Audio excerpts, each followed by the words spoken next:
It's a cupcake tray. I'm using this ice cream scooper to fill the cupcake liners with batter, and do not fill it all the way to the top.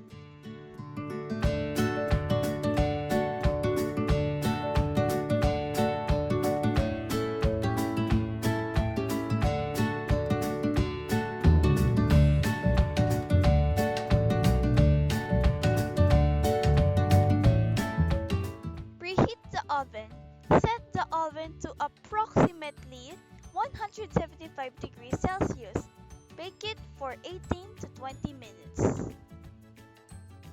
And this is the finished product.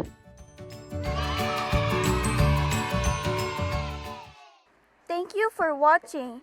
If you like our video, like, subscribe, or comment down below. See you on our next video.